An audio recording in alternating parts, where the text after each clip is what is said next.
Last month, I ordered a new Joiner planer for the shop.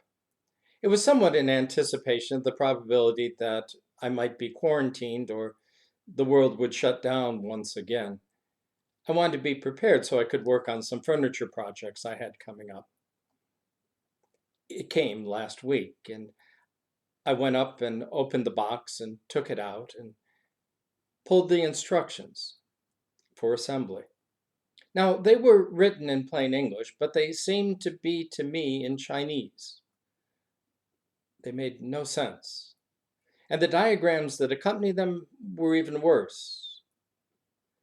I looked in the box and it seemed like it was filled with endless bags of bolts and nuts and screws and parts.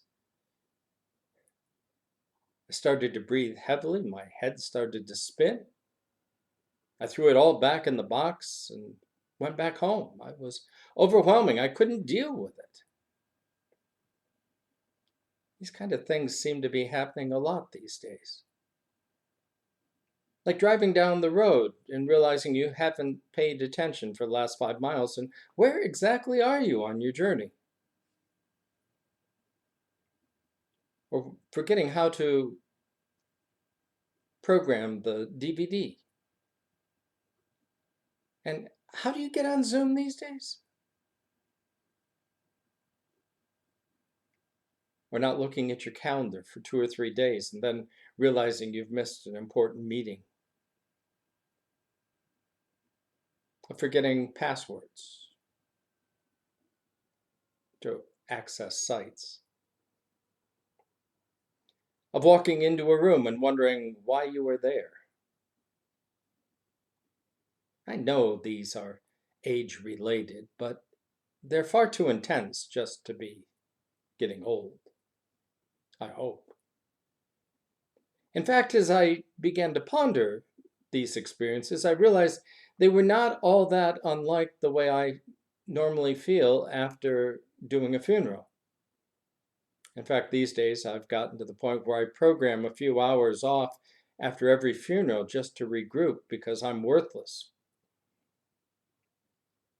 I'm overwhelmed and washed out. And then it hit me. COVID in the world we're living in these days has brought us all a lot of grief. And that's what I was experiencing. The effects of grief that leave us confused and dazed and overwhelmed. And we grieve so much these days. Our freedom, our independence, our spontaneity. I grieve not being able just to pick up the phone and say, hey, I want to come over. I grieve not seeing some of my friends, colleagues, and members for safety's sake, theirs and mine.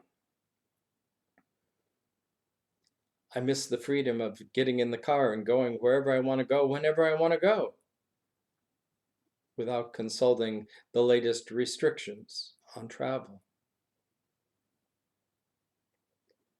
I grieve friends, not so much that they have died, but with the current political climate, it's not good to be around some of them. It's unhealthy for both of us.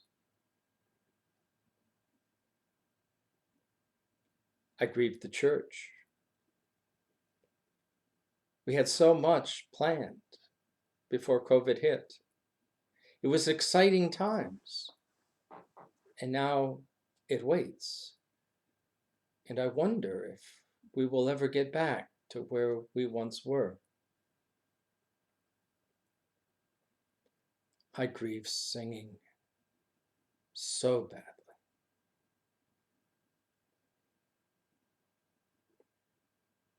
I grieve family gatherings. I grieve not having, I grieve the time of having to wear a mask, of not being able to see people's smiles. It's really hard to read people with just their eyes. Yes, we grieve a great deal. And what's worse is that most of our normal grieving mechanisms, the things we do naturally, are simply not available to us because of COVID. And so we end up going to our defaults. And my default is to work more and work harder and longer, which is not helpful when you're feeling dazed, confused, and overwhelmed. There is a reason there is a seventh day of creation. It's not just that God got to the end of the week and went, oh my God, am I tired? I will create Sabbath. No, Sabbath is a gift of God for us, that we might be refreshed and healed and restored. We need that more now than ever. And I know you're going to tell me you don't have time to take Sabbath. And I'll tell you that you don't have time not to take Sabbath. For it will kill you if you continue on this path. And that's just one more thing I have to grieve. We need Sabbath. Unfortunately, Sabbath has become synonymous in our culture with going to church. And that's it. But when you think back to the time when many of us were young, Sabbath was really a day when we spent time with family and friends. Yes, you went to church, but then there was usually a family gathering, perhaps a meal, or grandma and grandpa just came by, or you went to visit them. You went for a walk in the woods. You went for a drive. Maybe you went fishing. It was the day to just be. We need to recapture those times. And while we may not be able to eke out a whole day to do that, we can begin by carving out an hour or two, maybe even regularly scheduling it in our calendars and keeping it sacred. To go for a walk, to find that path in the woods, to read a book, to listen to music, to play with a child. However you relax and are refreshed, you need to pay attention to that.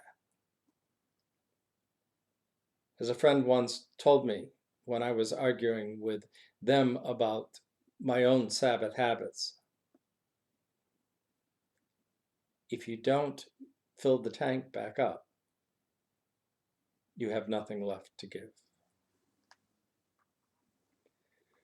We come to you for healing, Lord, of body, mind, and soul, and pray that by your Spirit's touch we may again be whole.